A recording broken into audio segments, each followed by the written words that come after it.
Good evening, Fernwood. It is your 21st century David Susskind, and it's time for us to spend some time with America's most typical consumer housewife, Mary Hartman. Mary Hartman. Today we are watching episode 238 from March 1st, 1977. Let's see where we're sitting. Last episode, Martha got a spooky scare when Mary was sneaking around outside. Things have been really stressful at the Shumway home, and Mary helps to replace a light bulb that has gone out. Kathy comes home and lets everyone know that baby Shumway has been lost, and the three Shumway women seem to put their differences aside, and Mary wonders exactly how they're going to get out of this. We cut over to Zorina and Godza in the woods, and Zorina seems to think that she found an abandoned baby and is happy to be a mother again, and the new family leave Fernwood.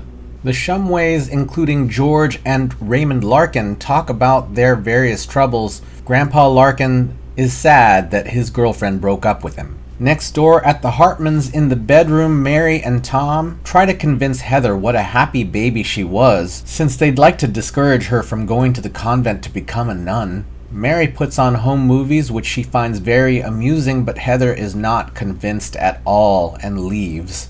Tom and Mary start to make whoopee until they discover that Heather has snuck back in to watch them. Mary explains that since she and Tom are husband and wife, this was a beautiful moment, and Heather forgives them in the most nun-like way she can, leaving Mary wondering why things are so weird. And speaking of weird, Lila left a note for Wanda and Merle that she would be away, and then hides in the armoire while they come into their bedroom. They find the note and then get excited to start their own amorous exchange, and Lila pops out, full of accusing drama. Merle calls this the last straw and says that she's going to be fired, but then Wanda says that Lila could ruin their lives. And everyone, that seems to be a new establishment of the status quo for this show. Why don't we find out what mysteries lurk around the corner?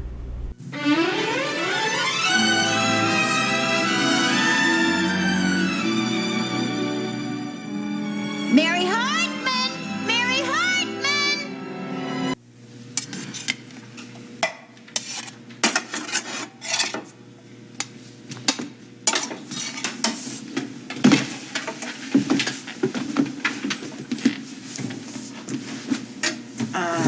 Heather, I am sure that you are the only person in Fernwood that I have seen walking around with a towel on her head, unless, of course, she's just washed her hair.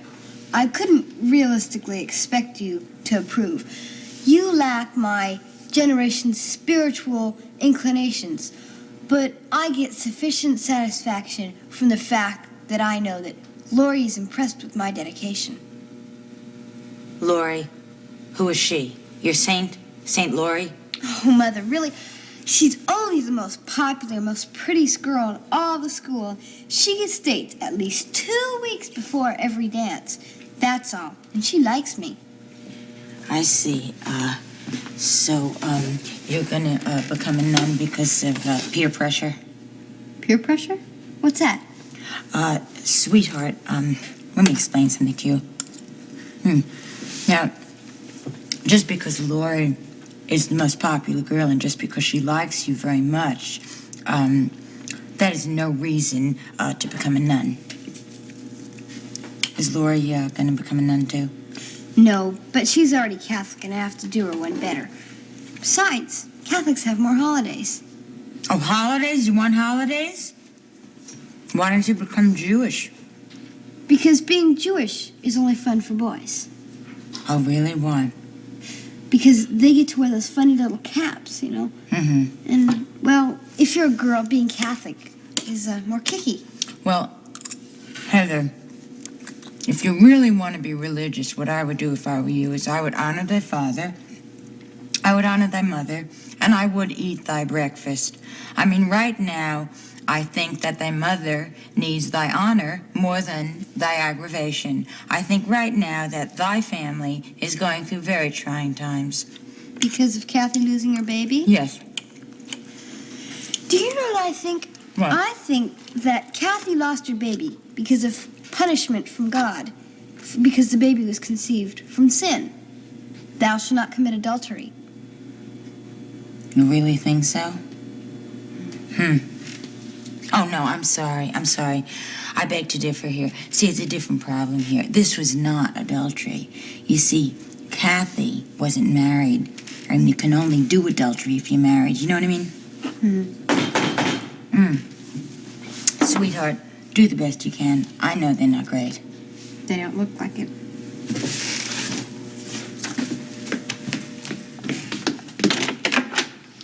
Mrs. Hartman? Yes? I'm Sergeant Malloy. Hello, little girl. Did you just wash your hair? I'm a nun. Excuse me? My daughter is a sister. Excuse me, please, but I have to go meditate. I've been assigned to investigate the theft of your sister's child. Oh, my other sister. Oh, I am so glad, because that really needs investigation. Well, let's start at the beginning. That's the way we build a case. Can you give me a description of the baby? Height, weight, identifying scars, aliases? How tall was he? He was short. I see. Well, let's see what we have. Baby, short. Is there anything else you can tell me? What did he look like? Very much like a melon. Any distinguishing characteristics, like tricks, etc.? Well, he disappeared. Oh, and he was in a blue blanket. Ah, now we're getting someplace. Infant, short, blue. Oh, no, I'm sorry. The blanket was blue. The baby was white. Lady, when you have to carry as many details as we have to, you don't write down every word. I know it's the blanket that was blue. Oh, well, fine, as long as you know it. I mean, it's your business. It's not mine. I mean, you certainly would know your work. That's why I'm not wearing the outfit. Right. Now then, Mrs. Hartman, back to the baby. Did he have any enemies?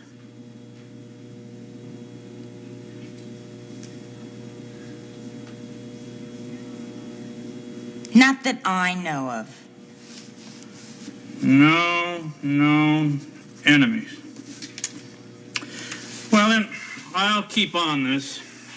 You mean I've given you that much to work with? Well, not really. Anyone might have taken that baby. From the mafia to, who knows, gypsies. No.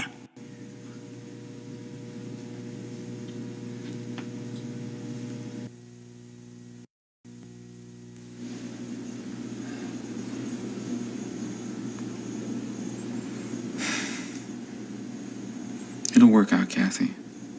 I know it will. Hal, my baby's gone. My little helpless baby. Didn't even have a name. I sort of like calling him just Baby. Very sweet. They're always taking things from me. Who? The world.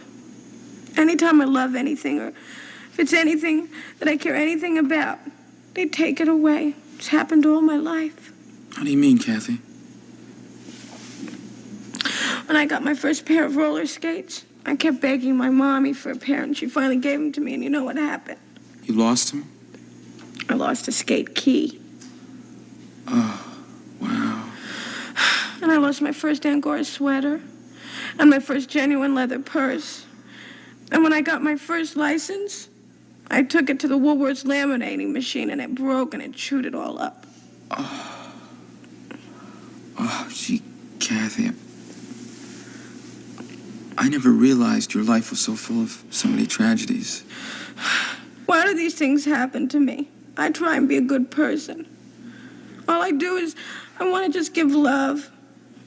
And every guy I've ever loved has left me. I'll never leave you, Kathy. Yeah, but I don't love you. And you won't believe some of the other things I've lost. You really don't love me, huh? I mean, I can't believe it. I must be the only girl in the world who has lost an IUD. How can you lose an IUD? Something like that would only happen with me. But you like me, don't you? Oh, somewhere out there is my little helpless, nameless baby. How could a baby disappear from a laundromat? That only happens in movies and television and on your radio show. Hey, that's an idea. What's an idea? Boy, could I handle this story. I'll get WJGL to find your baby. I'll get a real campaign going. I'll organize community support to find the baby. I'll broadcast appeals. I'll put pressure on the police. I'll mobilize the people. I'll put out a description of the baby. There's not much to describe. It's just a little, helpless, nameless baby, just like any other baby. But believe me, Kathy, I can handle this thing. I can handle this. We'll find the baby. I'll put you on the air to broadcast an appeal to bring your baby back. Come on, Kathy, what do you say? I don't want to think about it anymore. I don't want to think about life or reality. I just don't want to think about it, and I don't want to talk about it anymore. Why? I just want to get away. From what? From everything, from thinking. I just want to get away. Kathy. Where's the music box that you gave me? I want the music box. I want to listen to music. But I thought you said you lost it. But how could I lose it in this small apartment? Maybe somebody took it. But there's nobody been here except you and me. Yeah, you're right. You and me and your mother, of course. Kathy, we are going to find that baby. How? My baby's gone. Little helpless baby. It didn't even have a name. I sort of liked calling him just baby. Very sweet. They always take everything away from me. Who? The world.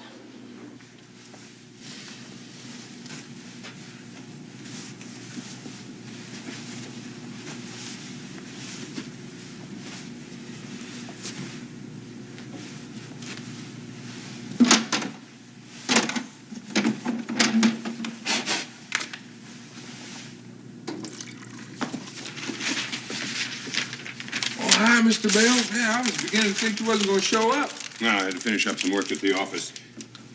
But don't you ever think I'd miss any appointment that had anything to do with the GGG. That's much too important. Oh, yeah, man. I can hardly wait until we get organized here in Fernwood. We're going to show this town a thing or two. We're going to have some fun, too. Man, I got a list of names and people that I just love to drag out of their house in the middle of the night. Don't you ever learn anything? Listen, I know about that. I mean, I was just talking about a couple of uppity niggers that... Not niggers! Afro-Americans. Oh, damn it, will you ever learn? Listen, boogies is boogies. All right. All right. Now, we'll start from the top. Now, no lynchings and no burnings. At least not now. This is 1977. What we do is recycle ethnic minorities, and we don't talk about it in Fernwood yet. No, not just yet. What you have to understand is that there are a lot of people very unhappy in this town. They have money problems and love problems, and they want someone to blame, someone to point the finger at. And that's what the GGG is for. We point the finger. Yes, that's how I got the funding for the GGG. They're all looking for something. Uh-huh. And, we're gonna give it to them. Oh, you bet your sweet patootie we're going to give it to them all wrapped up in a nice, brand new GGG package.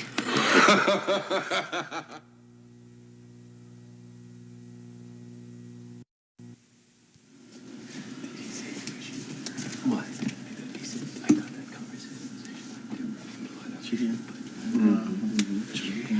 I think so. What do you think? I had that bow and no thanks. Fellas? No, thanks. No, Mary. No. Come on.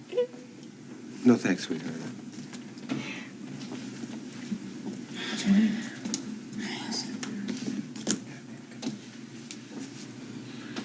Oh, no, thanks, Mary. I couldn't. I don't. 4 hours.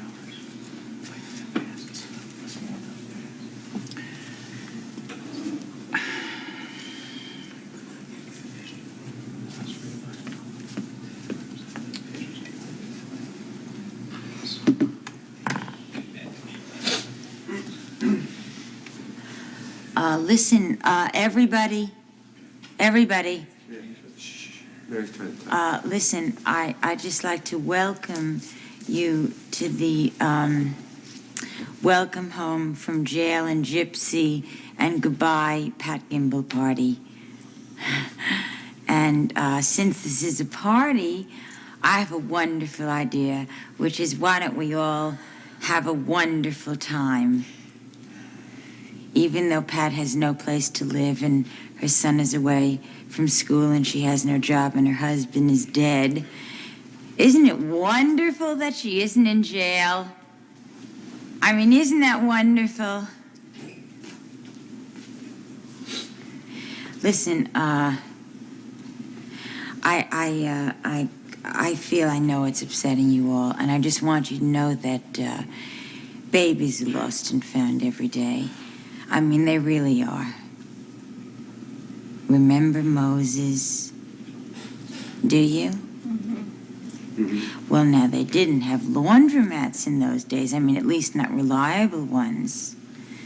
But he did get out of those bulrushes, and he made quite some comeback.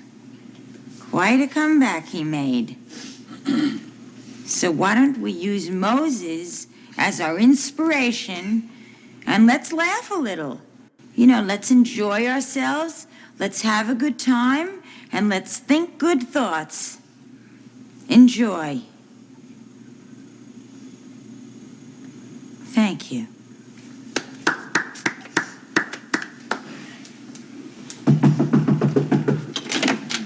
Good evening, Mary.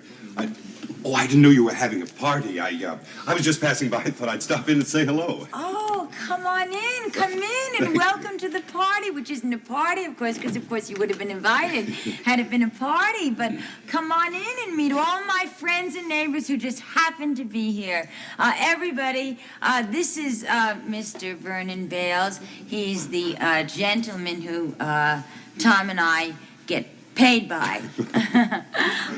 Now, I don't know if you, I'm sure you know some of the people here, yes, but I don't know, for example, if you know Merle. This is our new neighbor, Mr. Vernon Bales here. This is His Honor, the Mayor of Fernwood. How are you? Merle Jeters. How do you do? I am very pleased to meet you. This is quite an honor. Well, same to you. I've heard so much about you, too. Listen, do me a favor, will you? Don't go putting me up on no pedestal, will you?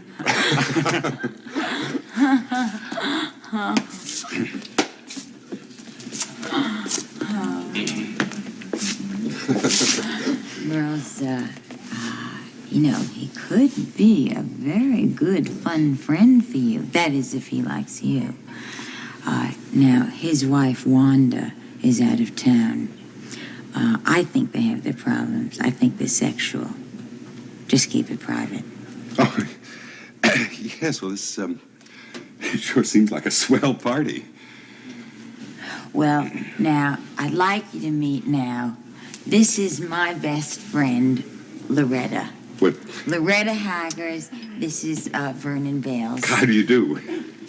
Well, to tell you the plain, unpainted truth, I ain't doing too good right now. My marriage has kind of a little tragedy hovering over it at this time. Oh, I'm sorry to hear that. Well, what's wrong? See this guy over there having a fabulous time without me. It's Charlie Haggers. See, I'll tell you what, let's just forget it and just leave it at I'm not doing too good, all right? She is, she's very much in love with Charlie. This has nothing to do with Charlie having a boyfriend or anything like that. I mean, Charlie is also in love with Loretta. He may also, you know, love Mac. Just keep that private, could you? Now, next, I'd like you to meet Mrs. Pat Gimbel, okay? She is a very happy lady today, Pat Gimbel. Well, Enchanté. How do you do? It's very nice to meet you. You and I have something in common. What? I just bought your house. Oh, yeah, she's just a very sentimental person and unusually sentimental about that particular house.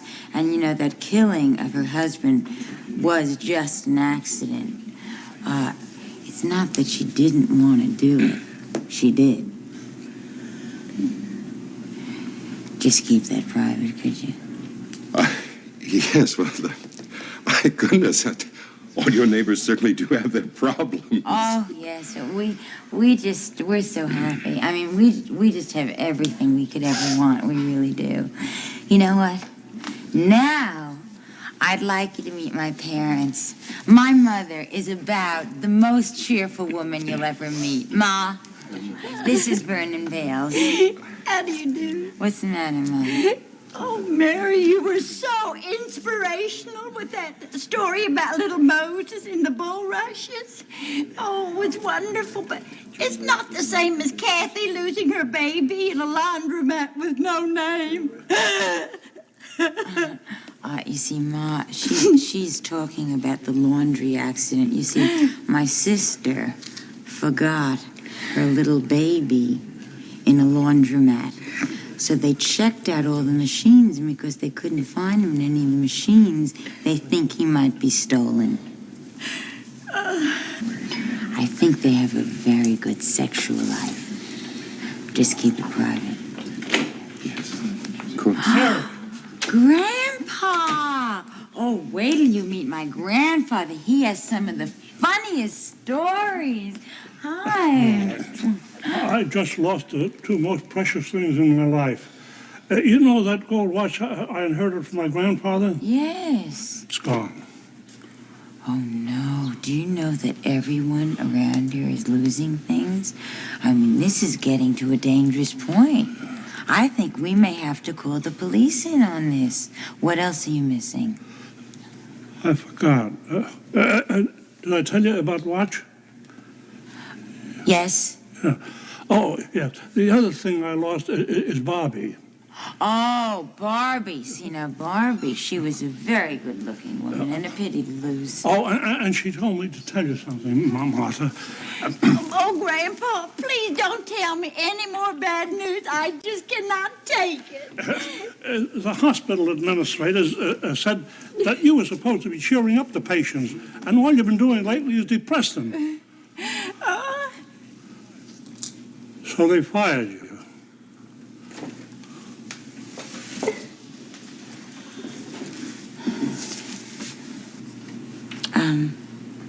Could you just keep this private? It's just so out of the ordinary for us to have anything go wrong in our lives.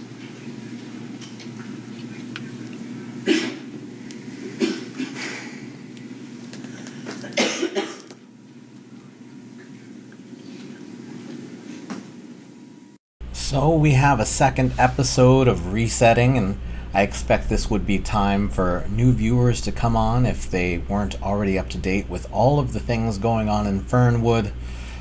We start with Mary making breakfast for Heather, and Heather is intent. She's definitely got a plan. We don't really know why. It's not very clear. A few episodes ago I'd suggested that it was because Philip got lost, and maybe it's, Philip's being taken to the military academy leaves room for Heather to get weird in this way. And she says that it's more fun to be a girl in the Catholic faith than it is in Judaism. Mary is trying to wrap her head around it. It seems to come out of nowhere. She's trying to one-up this girl at school, and I suppose there will be a full plot, but for now, she's just being odd. And a policeman comes over and gives an interview asking for details about babies that don't normally identify babies. Like, would the baby have any enemies? And the upshot of this is that the cop suggests something that might be a path. Mentioning the Romani, Again, it's a horrible stereotype, but that's a clue for Mary, which she promptly throws away. And then we see Kathy and Howie, and Kathy is in the lowest depression I think I've seen her in. Rightly, it seems very fair that she would be in a depression. And the thing that got me in this scene is that immediately after Howie is told by Kathy that she doesn't love him, Howie still resolves to help find hope for Kathy, to publicize where this baby is and get word out. And that commitment, I think, is selfless, because it doesn't have to do with getting something from Kathy. You know, Kathy isn't going to give him anything. She doesn't love him, but he gives himself to this cause. And that's really, really lovely. I don't know if it will lead to Kathy having feelings for Howie later on, and I might be disappointed if it did. If she develops feelings, that's fair, but it shouldn't be because of finding a baby. What I do see, though, is that in this case now, other than that one handsy episode, Howie is just a really sweet guy. And he has hope. He's the hopeful character right now. And then we get that scene between Tex and Vernon, and Tex wasn't present at the meeting of the GGG last week, so I had held out hope that maybe he wasn't completely horrible. And it turns out that he is completely horrible. He is the kind of person who would tear people out of their beds and kick them out of their homes, which the GGG are still planning to do, even if they're going to be a little smoother on the PR end about it. I'm not really sure what the conversation is here. What's the show trying to get at, other than the fact that there are white supremacist forces in this country? And maybe the show is pointing out how tied into businesses that these groups are. I don't know what the takeaway is from including this group in the show. Maybe they're just there to be monsters. I'm not sure what Mary Hartman's take would be, because it's very clear that they are targeting the Hartmans and all of Fernwood. And speaking of all of Fernwood, we see the party for Pat. This scene was at first about Mary, a long, long monologue from Mary talking about having hope. No one in that room, not even Howie, has hope. And then Vernon Bales shows up, and he is the new neighbor in the Fetter home. Fetter, McCullough, Gimble home. That is pretty terrifying, that bigots live nearby. So maybe that's what this is about.